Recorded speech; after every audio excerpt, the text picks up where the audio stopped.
The White House is set to totally overhaul a $42 billion Biden-era internet plan, and it's probably to the advantage of Elon Musk, who could be getting yet another handout from the federal government. The original plan was called the BEAD program, which stands for Broadband Equity Access and Deployment, and was passed with bipartisan support back in 2021 with the goal to connect 25 million Americans to high-speed internet by 2030. Commerce Secretary Howard Lutnick is reportedly hoping to re-engineer the whole thing to allow more funds to be allocated to satellite services like Elon's Starlink, instead of using fibre optic cables. So what does this all mean? What was the original plan and what inspired the changes? And hasn't Elon got enough money out of the government by now?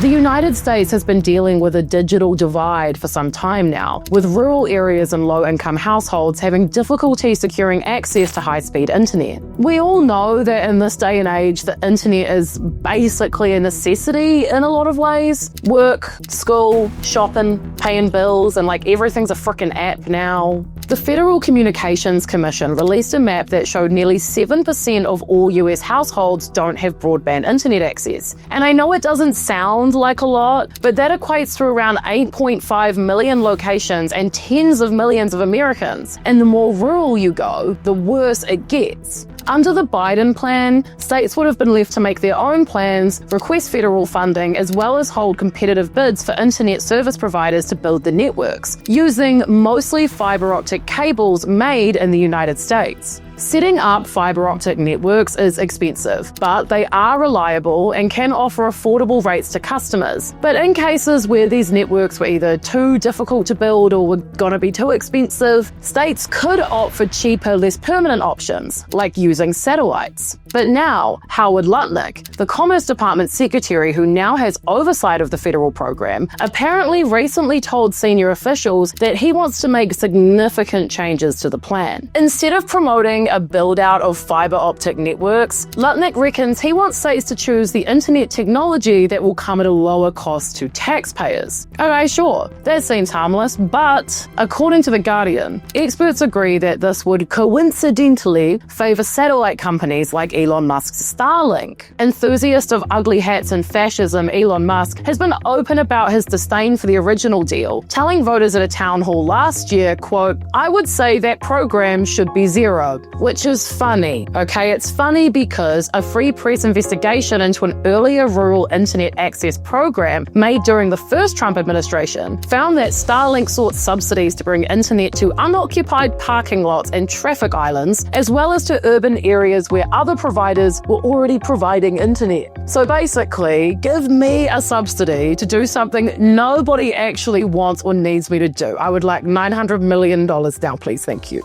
During the Biden era, though, the FCC rejected Starlink's application for almost $900 million in subsidies when Musk's company failed to show evidence it was able to meet service requirements for funding. So, Elon actually loves funding and subsidies, but only when they're for him. And he can't even prove he can do it. I wonder if that has anything to do with why he hated Biden's plan so much. Under the Biden plan, Musk and Starlink were still expected to haul in about $4.1 billion.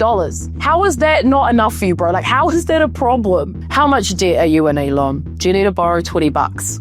But if Lutnick's changes are accepted, Elon could make anywhere from $10 to $20 billion. That is a very solid upgrade from the measly, pathetic, useless, untenable $4.1 billion he was originally looking at. Blair Levin, a policy advisor to New Street Research, said, "I don't think there is doubt that BEAD will continue. What is in doubt is whether people get a long-term solution or something that is definitely good for Elon Musk." Lutnick has told officials he wants the BEAD program to be tech neutral, meaning not favoring one technology over another. But it's unclear if he would try and force states to choose satellite services over others. An optimist would say, no, the government would never do that.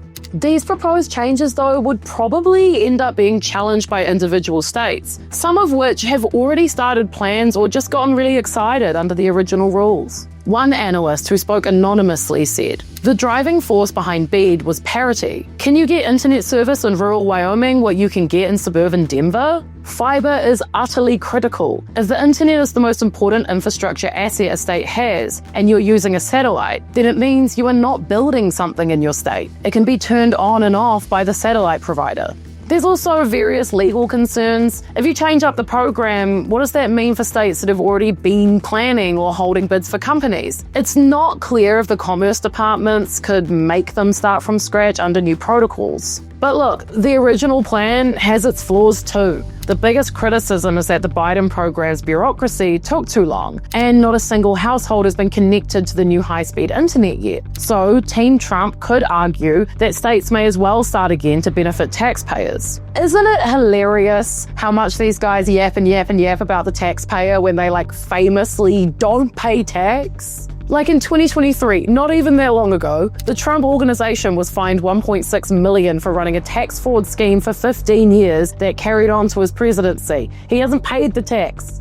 Lutnick hasn't made any promises yet. When Republican Senator Dan Sullivan of Alaska asked if he could assure that commerce would not rely on Starlink as, quote, solution to all our problems, Lutnick declined to answer, only saying that he would work to pursue the, quote, most efficient and effective solutions for Alaskans. These guys also always want to go on and on about a free market, but then they tell you which satellite you have to buy because their friend owns it. It's just so transparent. For some added context here, Elon is on a cost-cutting mission with Doge, firing like everyone and being generally annoying. Yet, Elon is literally one of the biggest beneficiaries of the taxpayers' money pile. In fact, his entire empire is built on it. Over the years, Elon and his businesses have received at least $38 billion in government contracts, subsidies, loans, and tax credits. Nearly 2/3 of that $38 billion have been promised to Musk's business in the past 5 years. And in 2024 alone, he got at least $6.3 billion. And this is just the stuff we know about. There's defense contracts and intelligence contracts that we obviously aren't privy to. Jeffrey Sonnenfeld, a professor at the Yale School of Management, said, "Not every entrepreneur at this scale has been this dependent on federal money. Certainly not Nvidia, nor Microsoft, nor Amazon, nor Meta. With Doge, there does seem to be a paradox there. He has been a big beneficiary of national industrial policy, especially Democrat industrial policy, through government funding. Government funding also was what helped Elon Musk get SpaceX going. NASA and the Defense Department nurtured SpaceX in its earliest years with contracts that helped the company build infrastructure, while the agency had to tolerate SpaceX consistently failing to meet required milestones on time."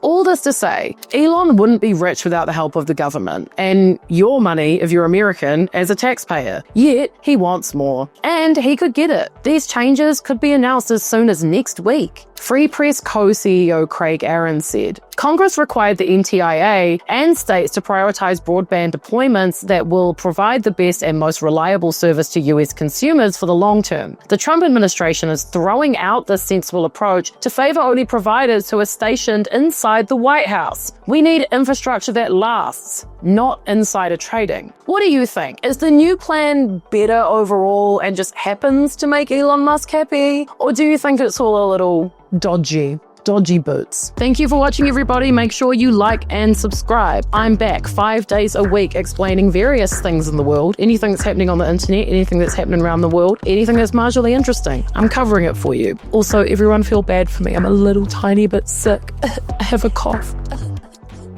If you don't like and subscribe, it might get worse. See you tomorrow.